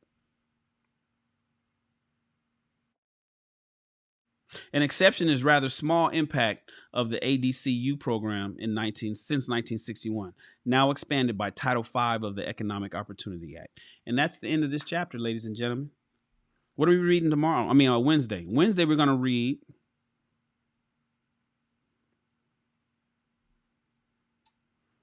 the tangle of pathology. The tangle of pathology. I'll read the first paragraph. That the Black American has survived at all is extraordinary.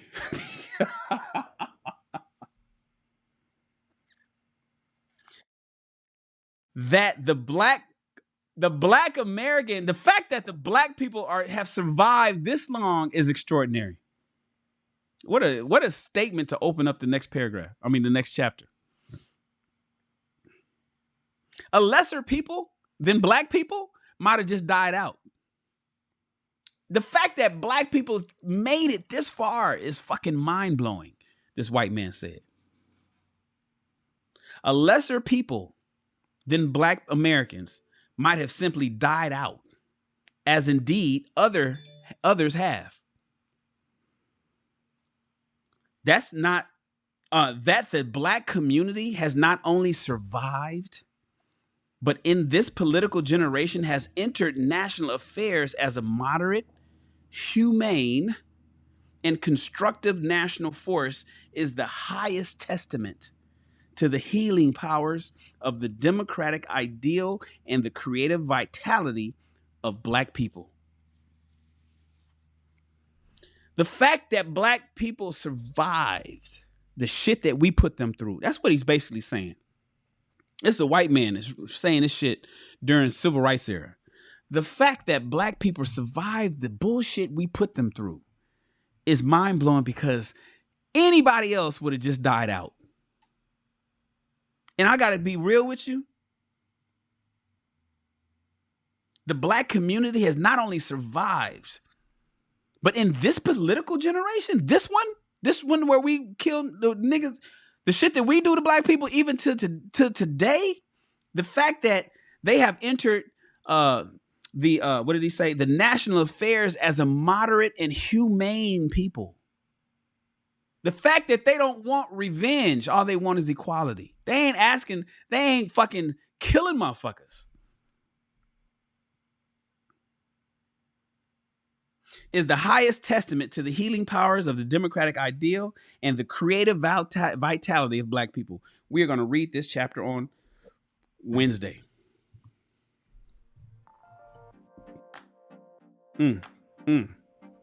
Ladies and gentlemen, welcome to the Moynihan Report.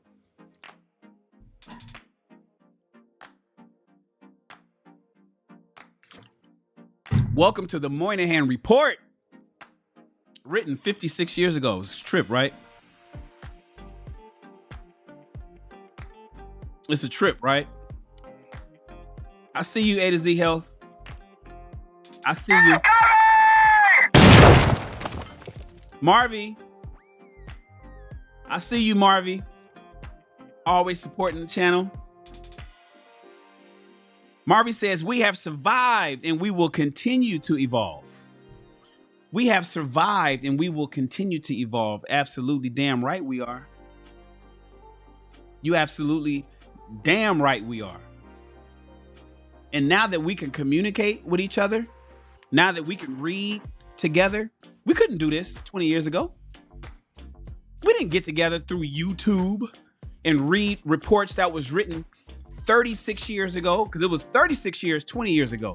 Now it's 56 years. We didn't get together and be able to see a black man sitting in Los Angeles, California, reading a report that was written in 1965 about poverty in Black America. You telling me that we made it this far just to fuck shit up? Oh, no. No, let's get our families back together, y'all. Let's get the families back together. We got some work to do. I'm doing my little part.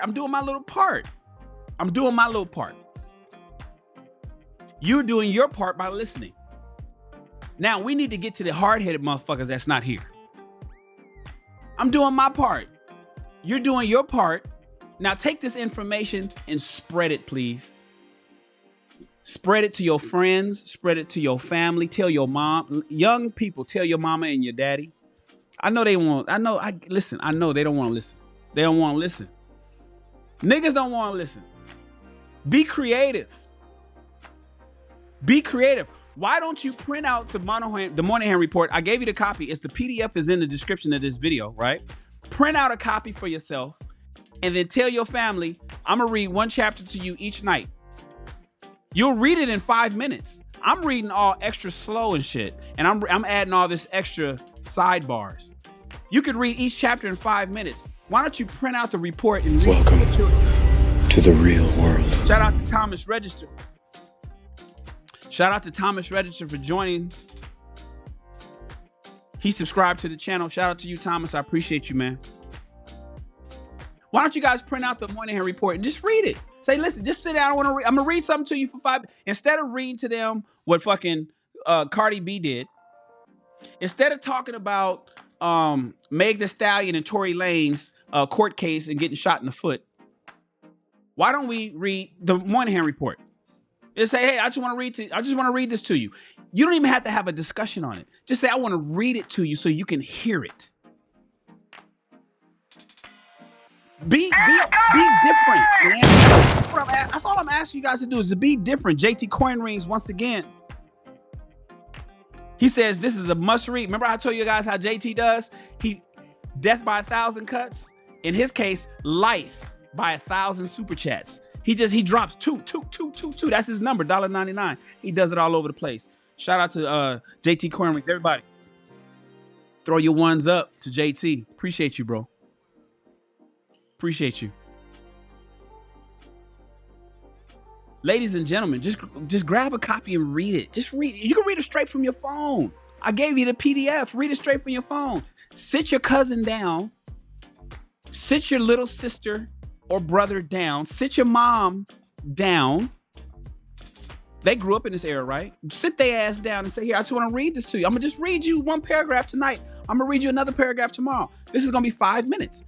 And you sit down and you just read it. And once you finish the chapter, you say, okay, we don't have to talk about it. I just wanted to read it to you. And get up and walk away and go back doing what you go back to Netflix. Go back to Netflix. Go back to Instagram. Go back to swiping. Go back to swiping and double tapping photos and putting a heart on them at Instagram. Go back to Facebook and laughing. Go back to that. But take 5 minutes and read one chapter at a time to your family of the Moynihan Report. You don't even have to have the fucking discussion. Just read it and you'll see it's little shit like that that makes the change.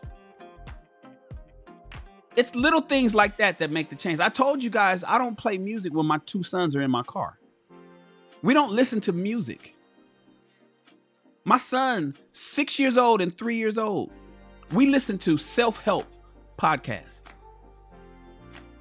I want them to hear positivity and self-empowerment. They can get enough music when they're with their friends as they grow up. Just read it, you guys. That's all that's necessary.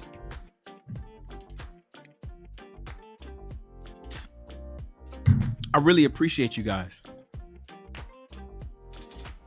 I really appreciate you guys. Oh, Princessa says, shout out to our gentleman for chatting with me over the weekend and giving me recommendations. You know what she's talking about? We have a back chat. See, Princessa is a full-time soldier in the SR Army. And full-time soldiers and higher have access to our back chat.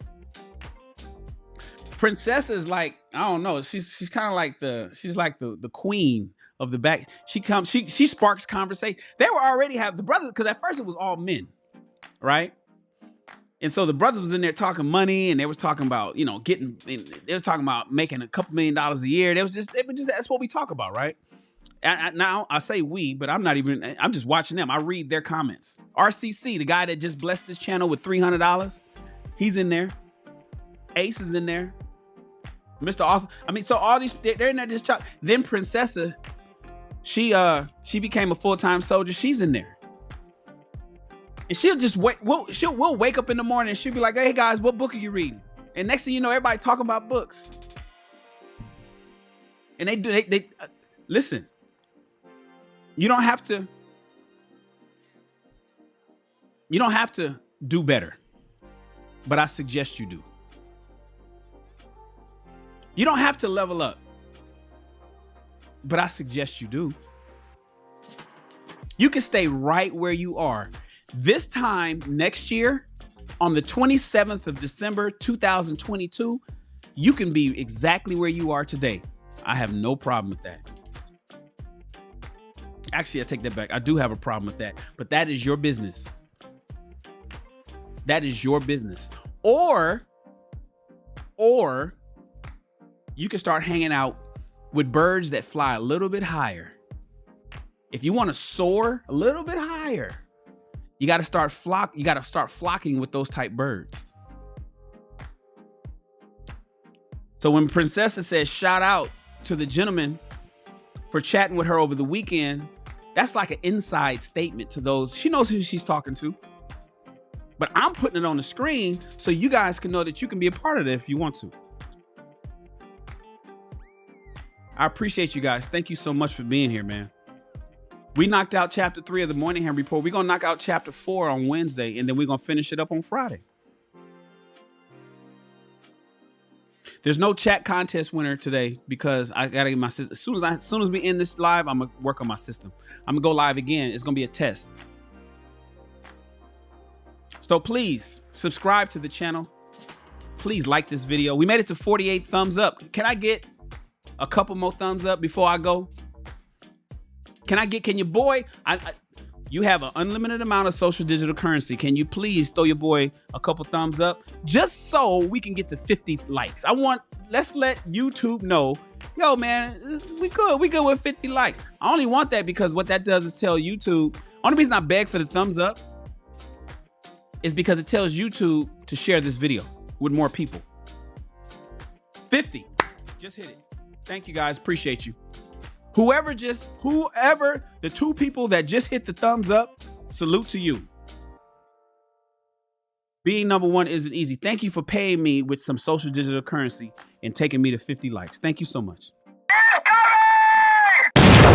Shout out to Jill. She says, thank you, Shan. Those sidebars needed a book signing. Y'all like the sidebars? Sometimes I can't read, but I read stuff and I'll be like, what?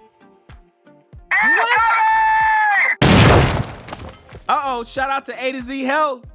She hit us with a super sticker. Shout out to A to Z Health. Ladies and gentlemen, please throw your ones up for Jill and throw your ones up for A to Z Health for blessing the channel, which encourages me, inspires me to keep doing what I'm doing. I would have not written, I would not have read the Moynihan Report if it wasn't for YouTube. First of all, I heard about it through YouTube.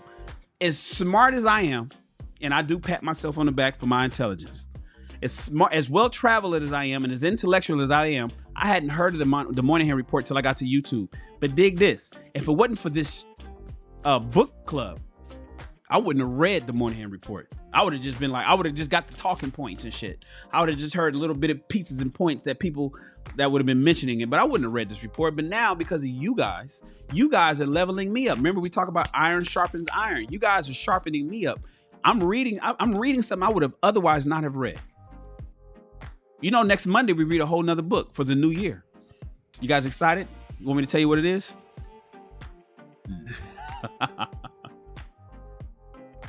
Shout out to A to Z Health. Shout out to Jill. I appreciate you. I appreciate you guys. Thank you for being here. My name is Mr. Shannon Rawls. Thank you for reading along with us. Remember, reading is the way to expand your mind and your bank account. It is the way to expand your mind and your bank account. Today, you guys are expanding your mind. The information that I read to you has been permanently embedded into your subconscious. It is whether you remember what I said or not, it's embedded into your psyche. Tune in next time to Rich People Read. And you, my friends,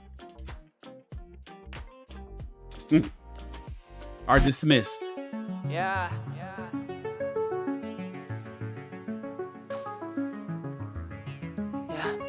Escucha. Mío en tu habitación, solo los 2 segundos que hay que detener. Porque si no siento tu voz o tu olor, te extraño y te quiero ver. Tanto me falta todas esas noches tan soñadas, que me levantes a mirada. Tú tienes pinta de indicada. Me haces falta, bebé. Dime qué tengo que hacer pa' tenerte de una vez, pa' no poderte perder. Dulce, eres mi bombón, te quiero melocotón. Por ti corro un maratón, solo de la dirección. Tú y yo, queriendo más amor. Pa' mí no es suficiente, yo quiero tu calor. Tú y yo, con esa conexión, somos lo que la gente no ha visto de los dos. Tanto me falta, todas esas noches tan soñadas, que me levantes a mirada. Tú tienes pinta de indicada. Mira, somos perfectos, es algo indiscutible. Mi estilo y tu estilo no están disponibles. Solo soy sensible cuando te tengo porque eres irresistible. Tus labios combinan con tus ojos, porque eres tan pretty que hasta yo de eso miento. Chica, necesito mis anteojos, quiero verte en noche hermosa de todos modos. Tú y yo, queriendo más amor. A mí no es suficiente, yo quiero tu calor. Tú y yo, con esa conexión, somos lo que la gente no ha visto de los dos. Tanto me falta, todas esas noches tan soñadas, que me levantes a mirada.